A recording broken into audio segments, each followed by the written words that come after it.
Hi, everyone, and welcome. Thank you so much for joining us for another Thriving Dentist Expert panel. My name is Angie, and I'll be your moderator for today's discussion. It's wonderful to have all of you with us. Now, before we get started, I'd love to know where you're joining us from, so feel free to drop your city or state into the chat. It's always great to see where everyone is tuning in from. So today's discussion focuses on something many practice owners eventually experience, whether they've been in business for 5 years or 15. So in the early years, wearing every hat is often what helps build a successful practice.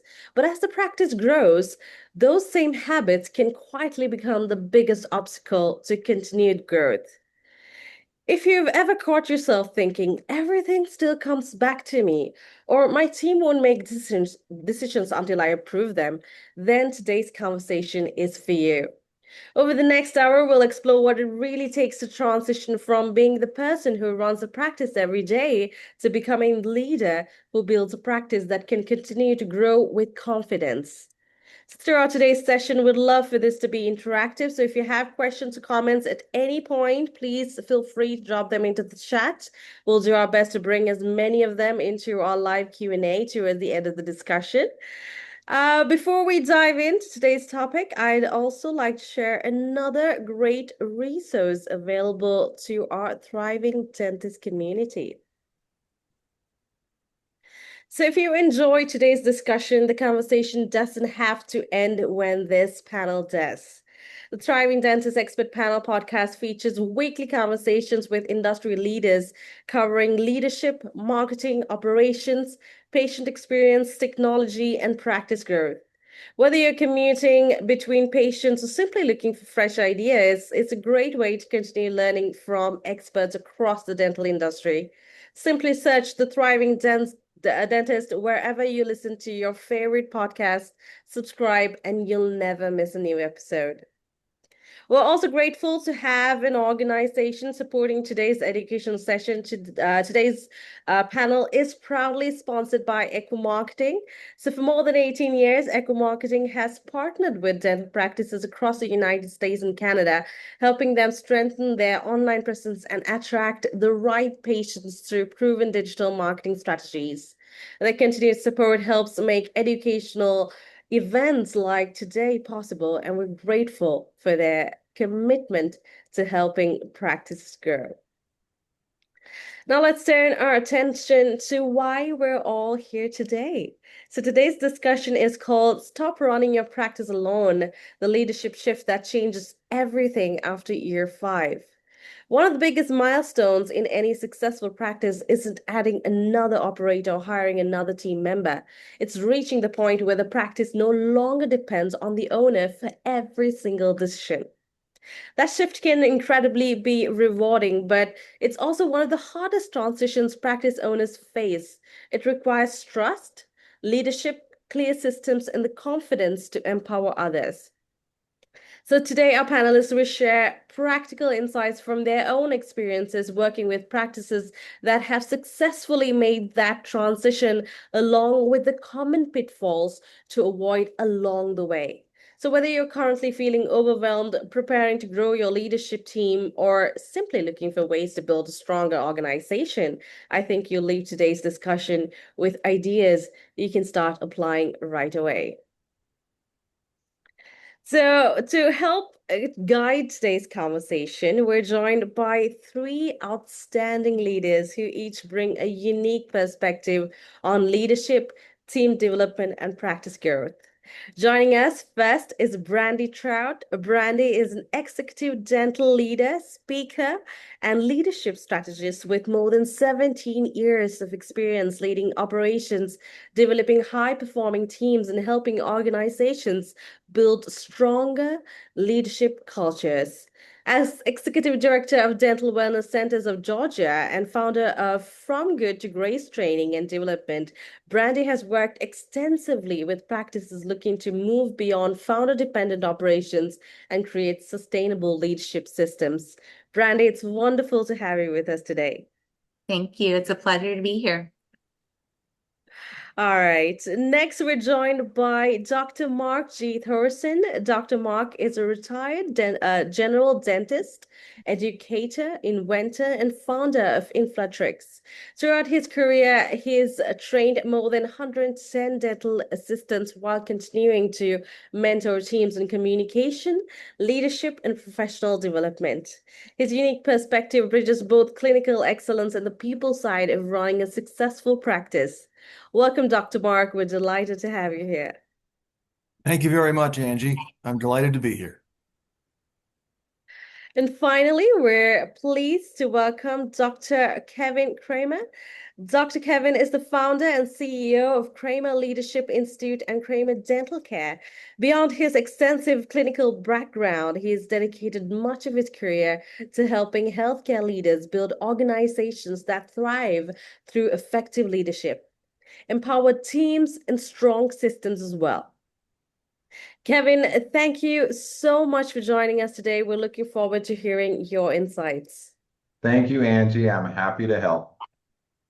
All right. Thank you all once again for being here. We have a fantastic discussion ahead, and I encourage each of you to build on one another's experiences as we go along. With that, let's jump right into our first question.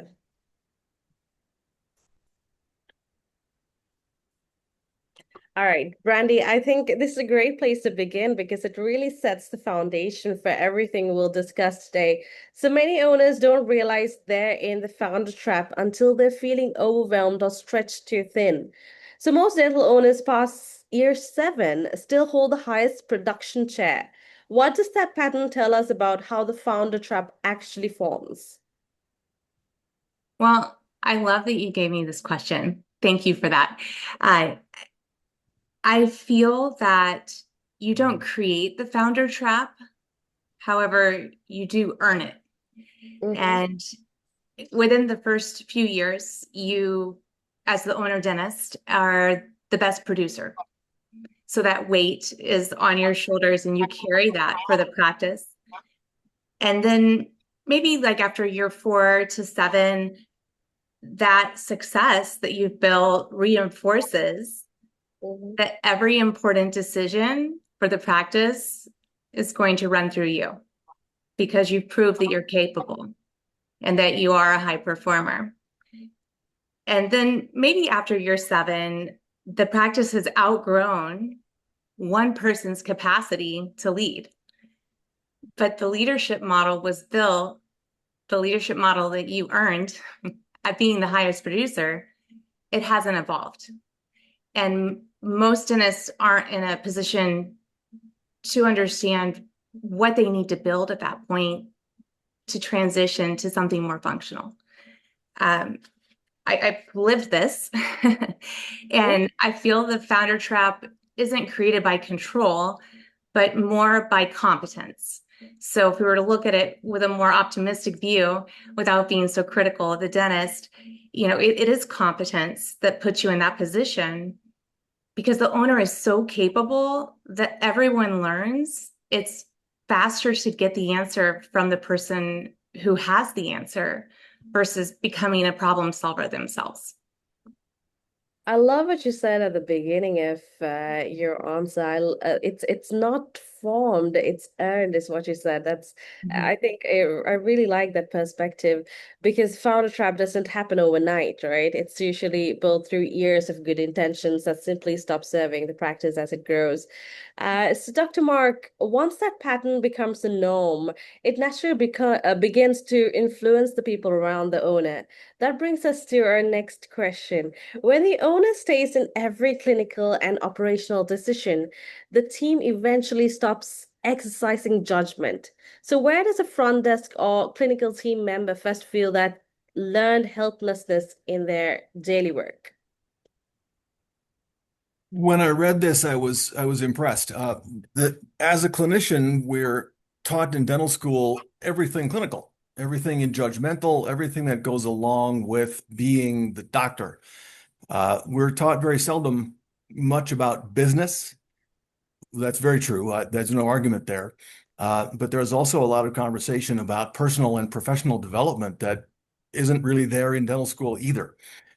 Just now, I find in the evolution of dental training, and I'm connected with a few dental schools, they are beginning to teach these concepts about individual development.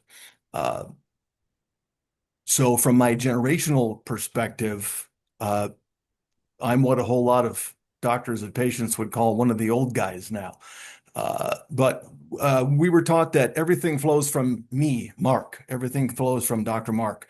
And the voice tones, the mannerisms. And there was one moment in my early career, very early professional ownership career, where I made a huge mistake and referred to my dental assistant in a what is now known very clearly, having two daughters, a condescending term. And she stood up for herself. And that was a wake-up call for me.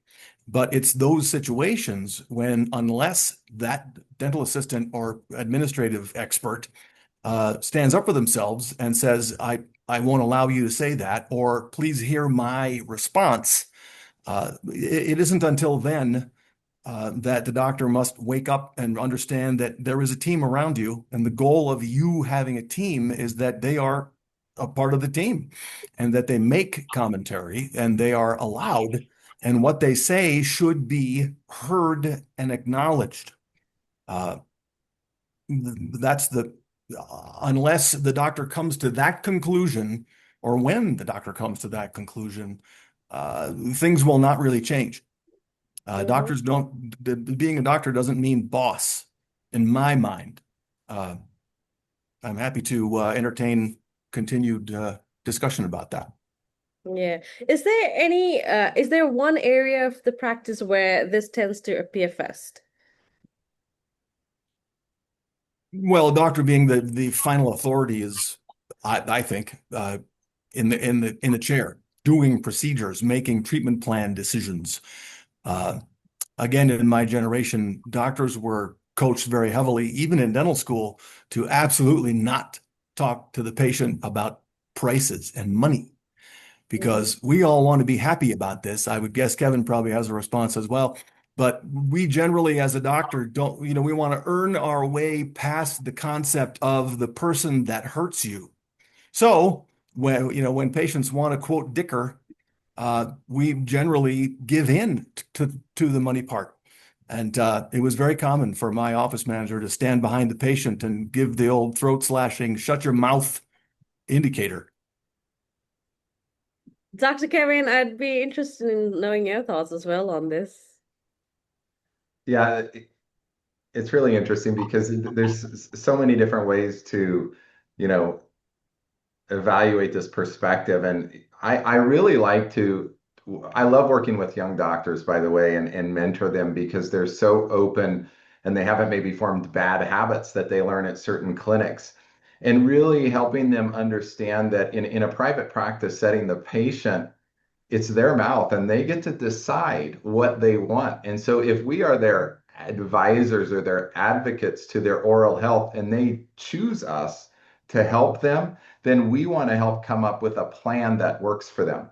And as the expert in that, then we want to communicate, this is what I would do if it were my mouth, but it's not my mouth, it's your mouth. So what would you like us to do? How would you like help? And I do, Mark, the cost conversation is an interesting one, but we built an all-on X center, and you're dealing with $50,000 treatment plans, and so you do want to qualify people. So I am one of those dentists that is not afraid to talk the cost, because if I'm here to help that person, I also need to know what's their budget. What price house are you looking to buy? Is it a $300,000 house or a $1.5 million house? So I can show you and then educate you on the different options. So, yeah, that's all part of the development of those soft skills in aligning with what we call our guests in our practice to help them get the dentistry that they deserve. Well That is said. such a good reminder. Yeah, for sure. That is such an important reminder. And that leads us perfectly into another challenge that many owners face, their own identity. So, Dr. Kevin, back to you again. Dental school trains you to be the best clinician in the room.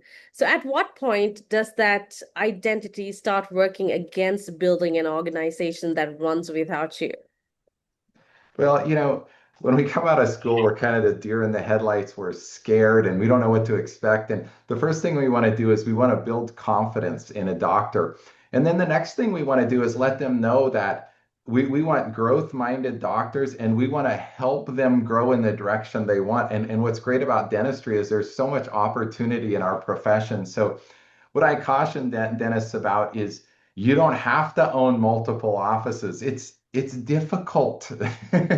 It's stressful. You don't have to do all on X. It's like that's the fad of the time. Mark probably remembers back in 2005 when everybody was a boutique cosmetic dentist until 2008 and things changed. So really what I like to do is help doctors discover who they are and what's really important to them in life, and not just in dentistry, but in how do they attach a sense of purpose to what they're doing and then help them thrive in that purpose. And that's what we do at the Abundant Dentist Academy. And so if it is that you want to have multiple locations and you want to scale in that, then it really comes down to what skills do you need to learn when you're wearing the business hat rather than the clinician hat, and who do you surround yourself so that you can grow and scale like you need. And in today's day, I feel partnering and collaborating with other people really can catapult your success, as well as choosing really great mentors. Mhm. I think many of the attendees today might be wondering this too. So, for owners who still find it difficult to let go, how do they begin redefining success? Instead of measuring success by the number of patients they personally treat, what should they be measuring instead? Is that for me? Yes.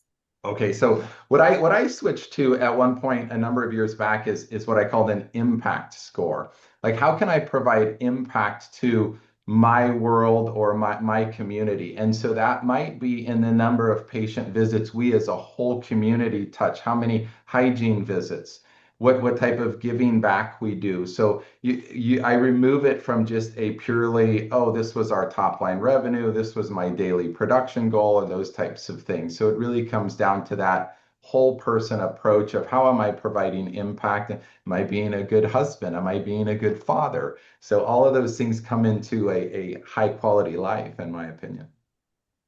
Randy, I'd love to have your perspective as well. Have you seen that identity shift become one of the biggest hurdles when you're helping leaders develop stronger management teams? Uh, they're giving such good answers. I'm taking notes of all of the keywords here that I'm hearing. I love impact score. That's so good.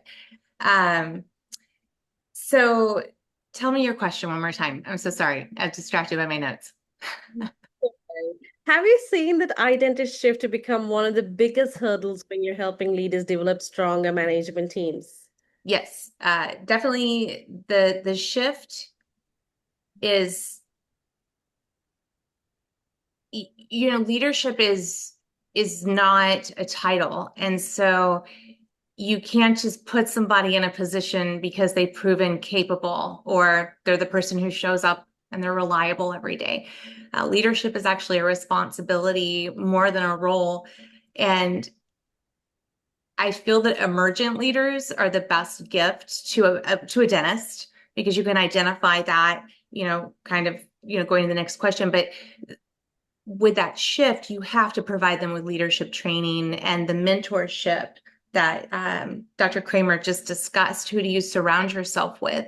So not only providing, in our practices, my experience was we created a mastermind, and we assigned the new leader with a seasoned mentor who had been in leadership, and they had, accountability events built into their work schedule where they would have a coffee together or a one-on-one, and they could, talk about issues or difficult situations that had come up, whether with a patient or a team member or a doctor, and, get some advice on how would you do that? Well, here's a scenario.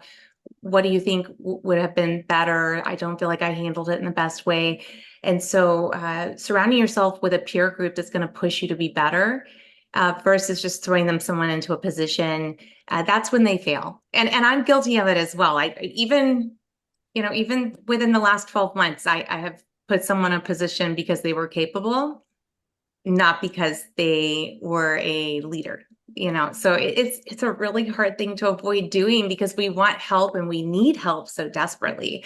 So when we see someone that we want that for them as an owner dentist, and we can envision what they could be and we can see those potential capabilities, but if we're not doing it in the right way, it's not going to end up with the result that is what we need. So for sure, it has to be strategic. That's amazing. That's such great insight. Brandy, we'll stay with you because the next big question becomes who should help carry that responsibility. So when a practice owner is weighing a second in command hire, how do you decide between someone the team already trusts and someone with the operation capacity the role actually demands? This is a really good question for a discussion, and one that I have been on both sides of. It is really difficult to bring in someone and say, this is your new supervisor, this is your new boss. It is a much more natural transition, like we were just talking about, when the person has been in the trenches and has displayed the competencies and the knowledge base and has gained and earned the respect of their team members. And then they start to evolve into the person that everyone goes to for the answers or the resolutions to the problems. But one is not necessarily better than the other because I've had good results from both over the years. Trust is not something that is, I don't think, earned lightly.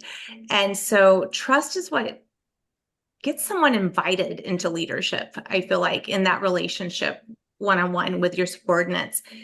Capacity is what determines whether they can stay there or not. And that rings true for sure. Can they think strategically? Can they influence people? And would they be able to make decisions under pressure and be that problem solver for you? Because as an owner dentist, that's what you're looking for. And, the entire topic of this conversation, we're looking for, at what point do you have help where you're not the one carrying the weight of the entire practice?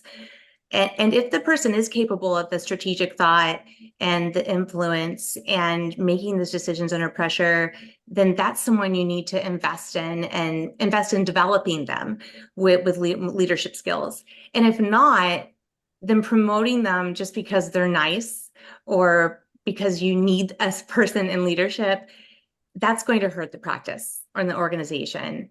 And it's going to hurt the employee. And what I've learned is if I pushed it just because I personally wanted it, it oftentimes led to me losing a really good employee who was capable and strong. And because I tried to have them do something that I wanted or needed them to do personally, it didn't work out. And I ended up losing a really great team member. So I would advise, just looking for those three things: a strategic thinker, a person who naturally can influence others in a positive way, and look at how they make decisions when they're under pressure. Because leadership should not be a reward for longevity. It is a responsibility. Mhm. Mark, I'd love to hear your perspective as well. What would you add from your experience, mentoring teams? What qualities make someone truly ready for that leadership role? One of the qualities that I look for back in the day in my team, but also now in my training program for dental assistants, is to not necessarily go asking theoretical questions, but a lot of it is observation of sort of watching them from a distance. Because there's an assumption that we know them, we understand their personality traits, that's why they're here. Those personality traits usually include a bunch of positive things that we like in the first place. That's, bring them on for those purposes. But that will develop. There's evolution there. And dentistry, as Kevin was mentioning, dentistry is, and I'm sure Brandy has seen this as well, constantly. One of the reasons I love it and I tell my students to look to love it is that it's never the same on a day-by-day basis. Never. And one of my favorite quotes that I make, and I take personal credit for, is that we're working with humans here, so all bets are off. We're silly if we try to simply assume or judge the book by its cover. And in fact, that can be arguably dangerous to do that.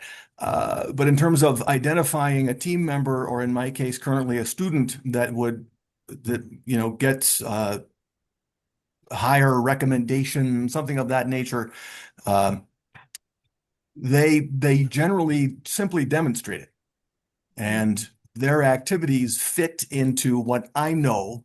And again, Brandy knows, Kevin knows what I'm looking for, because there's always going to be a need down the road for someone to be asked, encouraged, platinum handcuffed into an ideal situation. But identifying them isn't necessarily it comes from a can or put them in a box, or this person happens to be exactly of those criteria. But as Brandy said, we don't know necessarily. And we have to, they hate to say you luck into it. I don't know about that, but there's some coaching that comes along. And as we identify qualities and characteristics, that we can encourage those. And then because of understanding those characteristics, give them something else that requires those characteristics. That's amazing. Now, Dr. Mark, owners often delegate a task, but then override the decision publicly. What framework helps an owner define which decisions stay with them versus which ones fully transfer to a team lead? The framework can come from any direction. I think some of the most valuable frameworks come from mentors, mentor dentists. Again, Brandy, I know, has latched onto some frameworks and systems that work better than others, or hybridizing groups of activities and qualities that mesh or dovetail with other groups wherever the origins are. But stimulus for change has to be recognized. We, as the leaders of said business or businesses, we have to be open to that. We have to be ready for that, look for that. Because the stimulus for change can be pleasant, it can be absolutely unpleasant, but we have to be able to pivot. We have to be able to recognize it.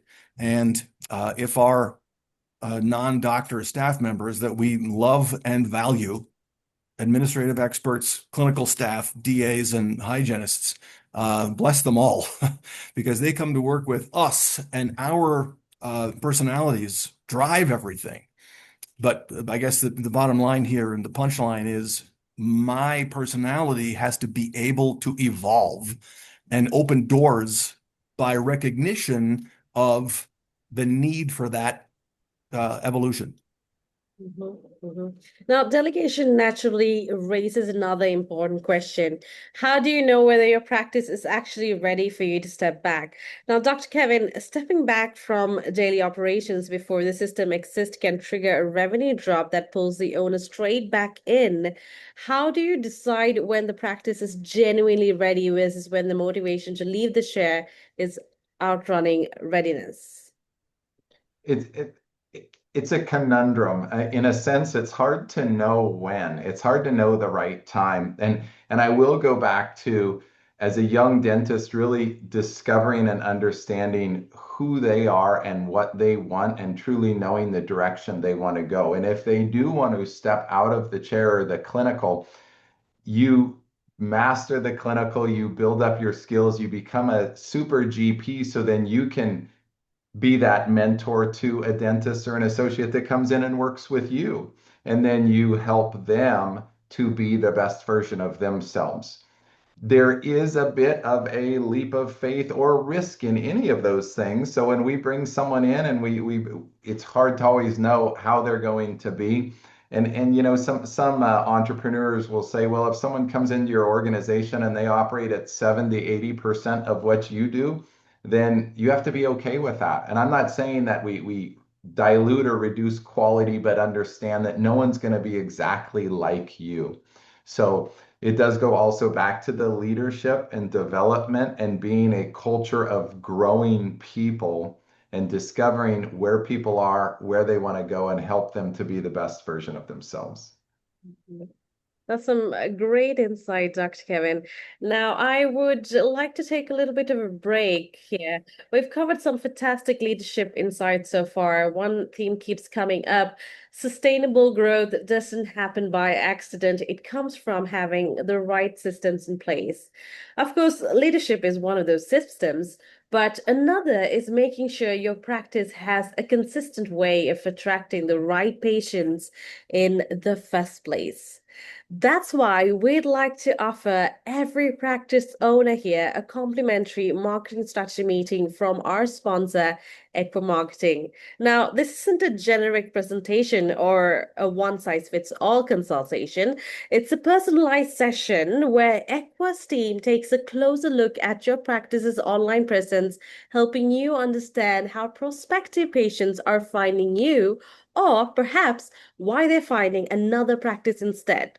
So you'll receive practical insights into areas like your website, local search visibility, online reputation, AI search visibility, and your overall digital marketing strategy, along with opportunities to strengthen your patient acquisition efforts.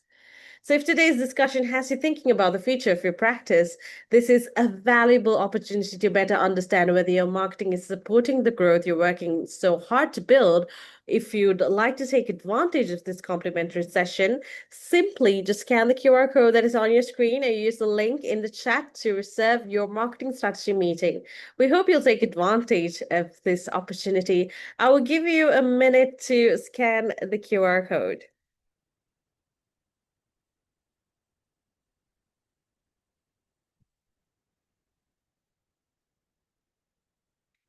All right, let's get back into our conversation. We've talked about preparing to step back as a leader. Next, let's explore what that actually looks like in the day-to-day operations of a practice.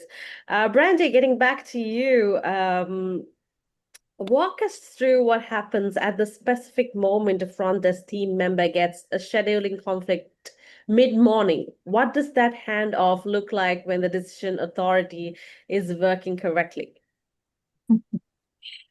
Well, this is what brings humor into dentistry, right? We never really know what we're going to get. We are masters of change management. So I have a scenario, 10:30 a.m. on a Tuesday morning. The patient's running late. Doctor, therefore, is running a few minutes behind. An emergency patient walks in. Can you see me today? I'm in pain. My face is swollen. There's a hygiene patient that needs anesthesia, and the owner doctor is with another patient. Instead of asking, what should I do? The schedule coordinator already knows the decision framework. So they know the production priorities, they know the patient experience priorities, they know the provider preferences, and they also know the scheduling hierarchy. So they just solve the problem. Mm-hmm. And afterward, they just simply communicate what they did. That's leadership. And the decision authority means informing the owner, not interrupting the owner. And, that's the emergent leadership that was brought up, and maybe last question or the question before, when you have someone who's that problem solver and they say, hey, by the way, I took care of this. It's amazing. What a gift. Is that the kind of scenario you were looking for? Of course.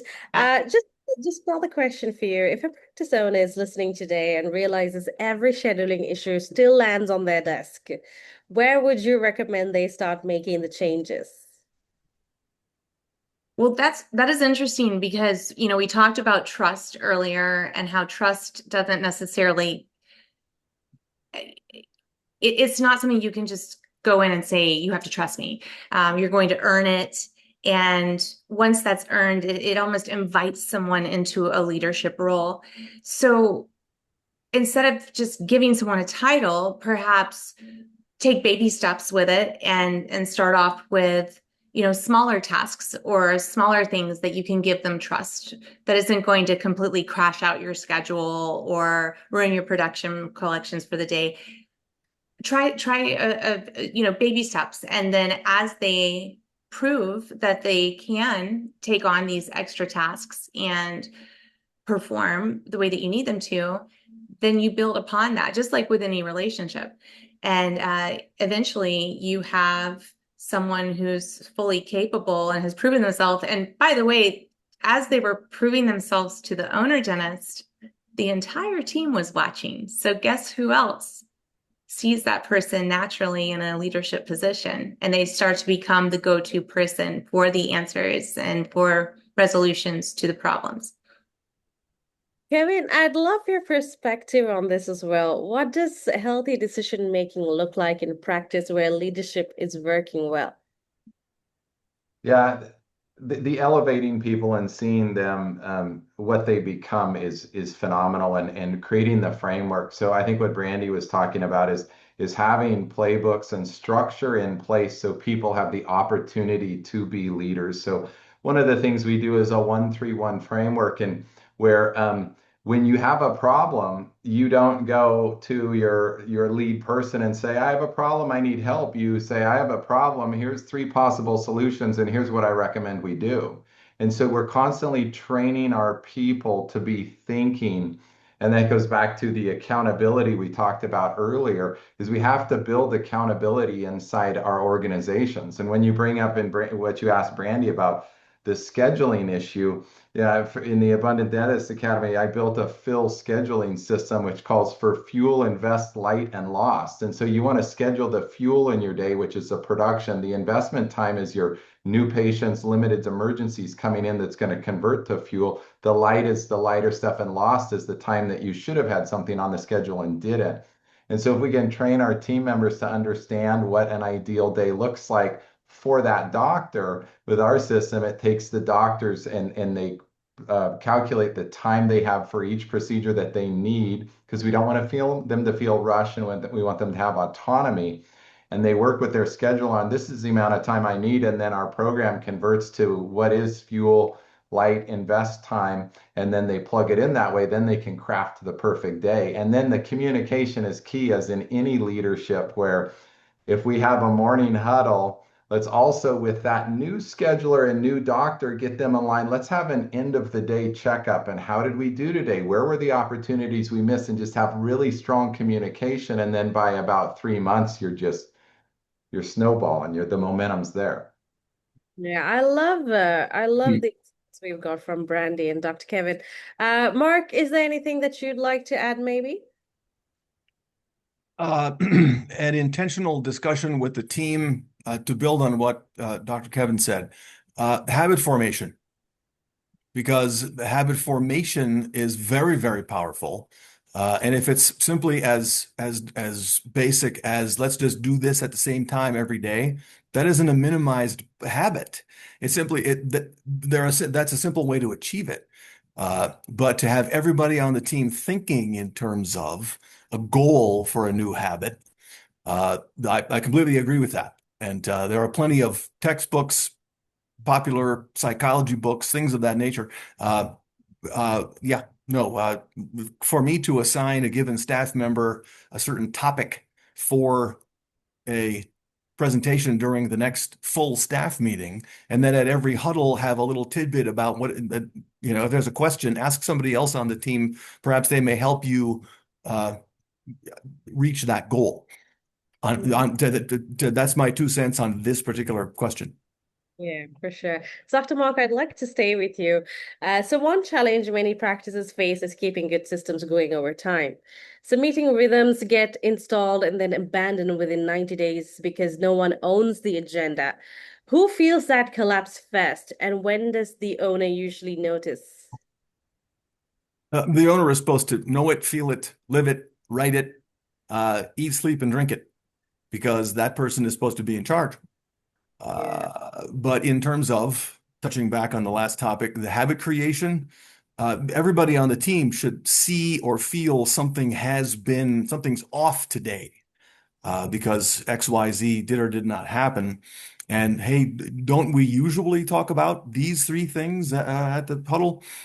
So I can't say exactly who feels it first, but the agenda owner is the leader.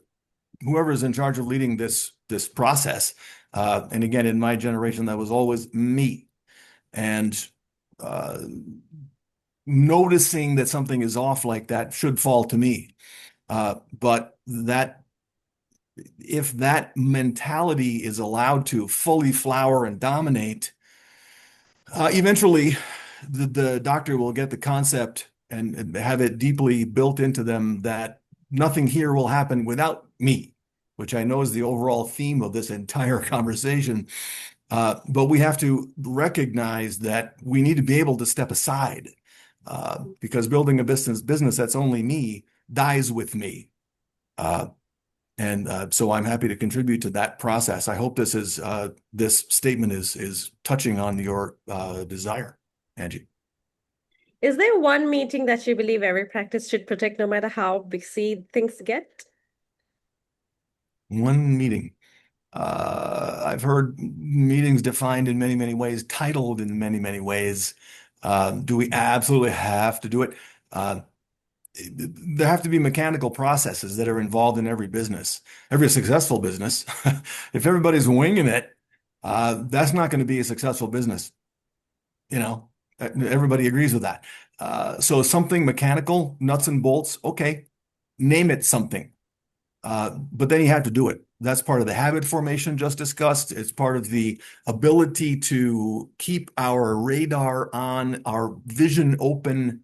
And so when everybody has some, and when anybody on the team, again, Kevin and Brandy have both mentioned these things, everybody has the power to add and to be heard. Yeah, that's amazing. Brandy, you worked extensively on leadership development. Have you seen certain meeting habits consistently separate stronger practices from those that struggle? Absolutely. I am a meeting nerd. And I also, I really have a strong feeling about you should never just have a meeting just to meet. So if we as a team are always committed on my teams that if we don't have good content and we don't have a good commitment for participation, then we're not going to have a meeting. Because if you start to have these meetings just to meet, the team disengages, they show up late, they leave early, they see it as optional, and it just becomes something that's pretty unhealthy in a team culture, honestly. But if you start your meeting on time, if you end your meeting on time, you do what you said you're going to do. If you run that meeting with structure, you invite everyone to have a voice at the table, you give everyone some kind of responsibility for content in the meeting, so they have no choice but to have a voice at the table, then you encourage that engagement. And we in my dental practices, we actually treat our doctor like a VIP guest at the meeting. So we set the precedent that everyone should prepare their content to present to doctor, even at a morning meeting. And then if doctor has questions or what have you, but the weight of the responsibility of running that meeting doesn't fall on the doctor. That way doctor can truly listen and ask questions and truly prepare for the clinical day. But that participation by every single person is really important. Morning, if I had to answer the question Mark answered, I would say morning meeting. If I had to throw out all the other meetings, I would say the morning huddle, the morning meeting is probably the most essential to a practice. That's amazing. Thank you so much, Brandy, for your perspective on that. Let's stay with leadership communication because the next conversation happens in almost every growing practice. Dr. Kevin, describe the first conversation a practice owner should have with a new second in command about which operational decisions that person can make without, coming back to the owner. Well, when we talk about a new second in command, we first have to ask what role or what position is that? And so that does go back to what I keep hounding on a bit on knowing thyself and knowing who you are and where you want to go. So if you are, we start out in dentistry often as a sole proprietor, or we used to. Most people go into another practice, but you're a practicing dentist, and all of a sudden you're growing and you have to wear multiple hats. And then what is that next hire? And typically, if you realize in discovery process that maybe you're a visionary, then you're going to hire an operational or integrator type person that's going to be implementing your vision. So you have to provide that vision that they believe in, and it has to be big enough for them to be excited about.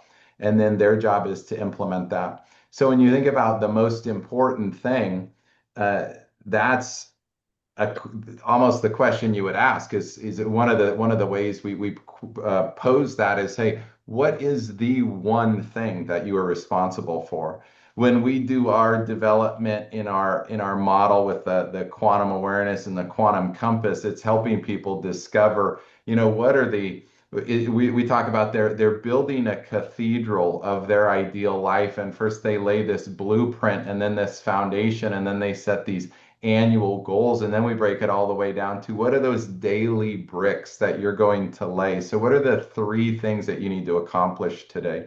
And so when I look at that, that's the question I ask. And if it's that operational person, often it has to do with results that we want. It might be EBITDA on a DSO type level. In a smaller practice, it might be cash flow and making sure we're keeping the doors open. If it's multiple areas, it might be something to do. I talk about the three C's, where all three have to be united in winning, and it's the customer, the culture, and the company. And all of them have to be winning, and in that sweet spot in the middle, that's where we thrive. So Mhm. that's how I approach that. That is such a clear answer, Dr. Kevin. I really like that. Dr. Mark, I'd love for you to get in on this as well. From your experience mentoring teams, is there anything else you'd encourage owners to include in that first, leadership conversation? Kevin started with it, but I will emphasize it, which is trust. That you've earned my trust enough to be here. You've earned my trust enough to take this position. I see that you are trustworthy, uh, and not just the mechanical repetition of the word, but to encourage their activities, give them the problems to solve, the questions to answer, with the understanding in the back, at least of my own mind, uh, when I'm gone, because I'm going to be, this will arise. And I need a demonstration and not luck that says this person will give the answers. And they might not even have to be my answers. It doesn't even have to be what I will say or I expect them to do. But it has to be embraced. And then when they give those answers, make those decisions, acknowledge those, because it's a new skill set. It's not automatic. And leadership is a very widely defined or defined in many, many ways. But taking responsibility, I believe, is one of the biggest demonstrations of leadership. Mhm. Thank you so much, Dr. Mark, for that. Brandy, back to you again. Once those expectations are in place, I believe the next challenge is recognizing whether that leadership transition is actually working. So, what is the first behavior you can observe inside the practice? Not a number, a visible action that confirms the owner has genuinely transferred decision authority rather than just announced it.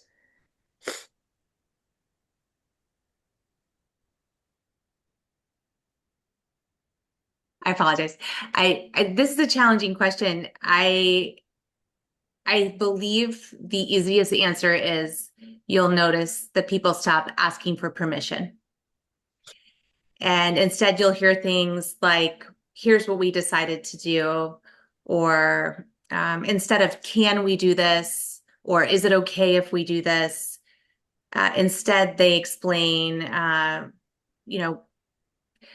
perhaps the owner isn't copied on every single message anymore, or they aren't interrupted every hour. The meetings can function more as an update instead of a request. You can see leadership happening because people are taking ownership. They're stepping into that problem solver role instead of the owner doctor being the go-to for everything, especially silly things. I mean, in the beginning, you have the answer to everything, but where are the light bulbs? Where do we keep the copy paper? Like just really silly things that doctors should never have to answer, but they do. And what's also really tough, thinking about this question is when you have a really capable team and you're used to them doing these things and just taking control and, coming to you with, here's what we did.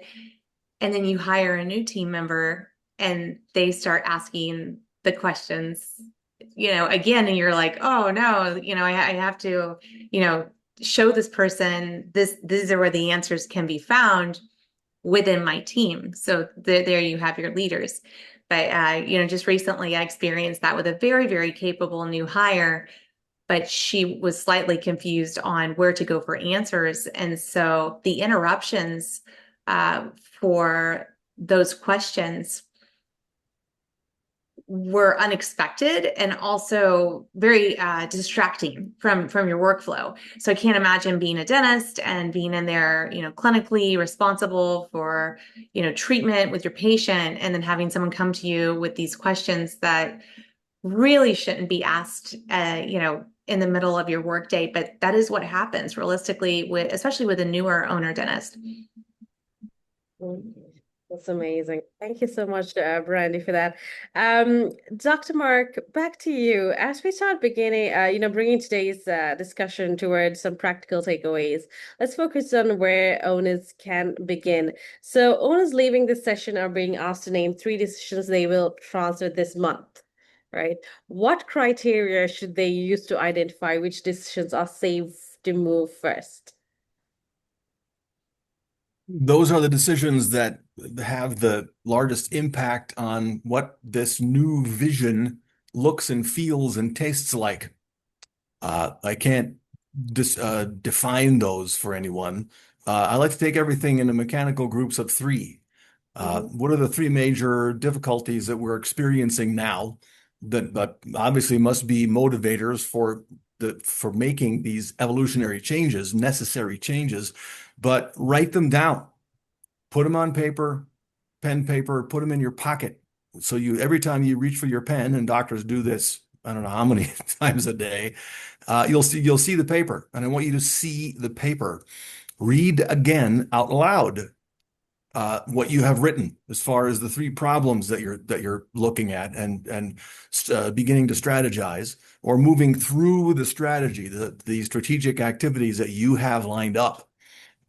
And you'll be amazed. I was continuously amazed by the fact that, now I see, or there's another time period that's passed, or another group of conversations. A mentor has given new advice.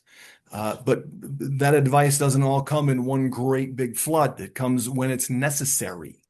So again, being open, as I've spoken of throughout our program, but being open to the changes, open to see what needs to be done. And now when new information comes, productively to take action on it.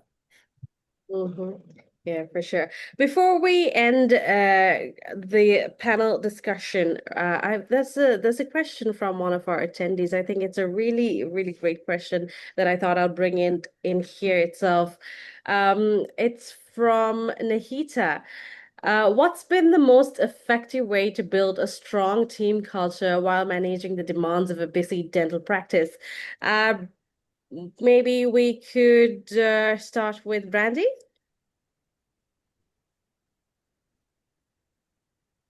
Can you repeat the question? Of course. What's been the most effective way to build a strong team culture while managing the demands of a busy dental practice?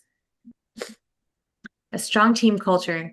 Well, I definitely think that being transparent as a leader with your team and allowing them the opportunity to own their business within the business and truly understand their role. So role clarity is really important. Setting expectations for what you need the person to do and what you desire for the team and for the practice is important, because if people don't understand what goals they need to hit, they truly can't understand what they're working toward. Also, a display of competence is really important, and commitment. So you can't ask others to do something that you're also not willing to do yourself. So that also is a strong culture cultivator. And also a commitment to continuously grow and learn, I feel like is a really healthy foundation for dental practice. And that starts at the top. So our clinical leaders have to be constantly curious about what's going on in our industry and, committed to continuing education and conversations and the mentorships and the different things that have been mentioned in this conversation today. That's all very, very strong foundation for setting the example for your team. This is what we do here. We continuously grow and learn together. We work towards goals. We have really good functional meetings where we all participate and work toward that common goal together. And that is how I believe you pull that team together for a stronger culture. Because if you're not all on board, the bus book is one that's very, very popular. And it starts with your leader and with your owner dentist. Yeah, for sure. Dr. Kevin or Dr. Mark, is there anything that you'd like to add? I mean, there's a lot you can unwrap there, and Brandy touched on so much of it. So typically, we'll hire someone, and they're super excited about their role for about 6 weeks, and then all of a sudden, you see them kind of relegating to the mean. And so, in the culture, the way to lift up your culture or improve your culture is, like Brandy said, to have a really clear expectation. So if you have a really good job descriptions, and these are the types of things that personally drive me crazy, like to sit down and create these things, but have a really great job description and people know very specifically this is your job. Like at the end of the day, and keep it simple. Like here's 1 to 3 things at the end of the day you can look at, hey, I did a great job. Okay. You as an assistant, you need to seat patients within 10 minutes. You need to make sure they have a positive experience. Ask them, how is the quality of their visit? And then you need to turn a room around and clean it within a certain way. So just 2 to 3 simple things. And then the second thing that happens is maybe we hire someone well, but then we don't train them and we don't make sure that they're getting those skills and we're not checking in. So if we assign a team member to a buddy or a lead that is checking in with them and have like, oh, each week, how are you doing? Where are we with things? Are you and they can sign off on you're doing excellent on this, or we still need to work on that and get you up to training. And so that strong connection is really good, and then very clearly define what's expected of them. And that goes back to the accountability. And that's how we raise the bar and raise the culture. So much, Dr. Kevin. That has brought so much of great insight for today. And thank you, Nikita, our attendee as well, for asking that great question. We are going to skip the Q&A session because we're a little cramped up with time. But if you do have any questions, please feel free to ask. We'll definitely answer all your questions by the end of the day today or through email. All right, so before we move into our final resource, I'd like to leave you with one quick reminder again. If today's conversation has you thinking about the future of your practice and how to continue growing, don't forget to take advantage of the complimentary marketing strategy meeting from Equal Marketing. It's a great opportunity to receive personalized insights into your online visibility, digital presence, and opportunities to attract more of the right patients. So if you haven't already, you can simply scan the QR code on your screen and use the link in the chat to reserve your complimentary session. In the meantime, I'd like to go around the panel and ask each of you to leave our audience with one final takeaway. If there's one piece of advice you hope every practice owner remembers from today's discussion, what would it be? Brandy, maybe we could start with you. Sure, absolutely. I would say one thing that ties into this conversation is the topic of accountability. And, accountability with grace is so important for leaders. And it's really tough when you carry the pressure and weight that an owner dentist does. But accountability shouldn't be viewed as something that's catching mistakes. Instead, it's about creating the clarity that we're talking about. And people can't be held accountable for expectations that they truly don't understand.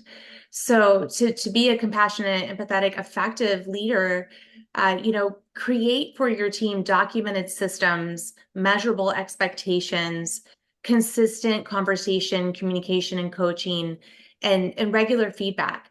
And those few elements are so important to the culture, effective leadership, to that transition that doctor wants to make to bringing other leadership on board to assist them, with running the practice. I think it comes down to accountability being an essential element. Thank you, Brandy. That's a wonderful takeaway. Dr. Mark, let's come to you next. What's your one golden rule for the practice owners joining us today? Be flexible, be observant, maintain this is one of the hardest things to do, maintain your fire, your passion, because as diverse as dentistry is on an every single day basis, we still have to love it. And working with humans, or so all bets are off. That's a major challenge. It's not just a bunch of cute words. It's a major challenge because humans are difficult. We are. So maintain your fire. Do the best you can for that and work with each other. Hold each other up as business leaders, but as human encouragers, lovers, helpers. Thank you, Dr. Mark. And Dr. Karen, we'll give you the final word. If there's one message you'd like everyone to leave with today, what would it be? You know, just don't take yourself too seriously and have fun in life. We are in an amazing profession and we don't realize it sometimes, but we literally are transforming people and changing their lives. When we go in and we help a person get healthy here, it blows me away how much it touches them to the core, how they open up their confidence. We change them as a person. I did this all on X, one of the patients I did a few months back ago. We're doing a video testimonial afterwards, and he's like, well, since I got this done, I got a job, I have a girlfriend, and I've got this amazing smile. It's like, well, I didn't know I was going to give you a girlfriend and a job. I was just working on your mouth. But it's just cool how it trickles out into the rest of people's lives. So just you are, I'll leave with this. You are the 5 people you surround yourself with. So choose great peers and great mentors. And if you surround yourself with the people that you want to become, you will get there. And just 1% better every day, and you'll get there. It's a journey, not a race. Thank you, Dr. Karen. Thank you all. I think those are wonderful reminders and a perfect way to wrap up today's discussion. If you'd like to continue learning and stay connected with conversation like today's, we'd love to share one more resource with you. The Dental Marketing Network, or DMN. It's a free community created for dentists and practice leaders who want to continue learning beyond our, webinars and expert panels. Inside the community, you'll find educational resources, expert insights, discussions on leadership, marketing, operations, patient experience, and practical strategies to help you continue growing your practice. So if you enjoyed today's conversation, I encourage you to join the community, connect with fellow professionals, and continue learning alongside industry experts as well. All right, as we come to the end of today's panel, I'd like to extend a sincere thank you to our incredible panelists. Brandy, thank you not only for sharing your expertise on leadership development and team empowerment, but also for taking the time to be with us today, especially knowing you have a conference to attend immediately afterward. We really, truly appreciate you making the time for our audience, and we wish you all the best at your conference. Thank you so much. I'm happy to be here. I enjoyed the dialogue. It's a really important conversation. Dr. Mark, thank you for your practical insights and years of experience helping dental teams grow and communicate more effectively. And Dr. Kevin, thank you for helping us better understand what it truly takes to build a leadership-driven practice that can thrive well into the future. We sincerely appreciate you taking the time to be here and share your expertise with us today. And to everyone who joined us today, thank you for spending part of your day with us. We hope today's discussion gave you a practical idea and renewed confidence as you continue growing your practice. Before you leave, though, please take a moment to complete the brief feedback survey that will appear as you exit today's panel. Your feedback helps us continue creating educational discussions that are relevant and valuable to you. And on behalf of everyone at Thriving Dentists and Equal Marketing, thank you again for being with us today. I'm Angie, and it's been a pleasure moderating today's discussion. We hope to see you at our next Thriving Dentist Expert panel. Until then, take care, stay well, and have a wonderful rest of the day. Thank you Yes. all. Have a great day. Thank you, Thanks very much, Angie. Angie. Thank you Well so done. much. Brandy, Thank you, Mark, great to Brandy. meet you Thank you, too. Kevin. You as Yes, well. so nice to Yeah. meet you all. All Have a right. good night. You too. Take care. Bye-bye.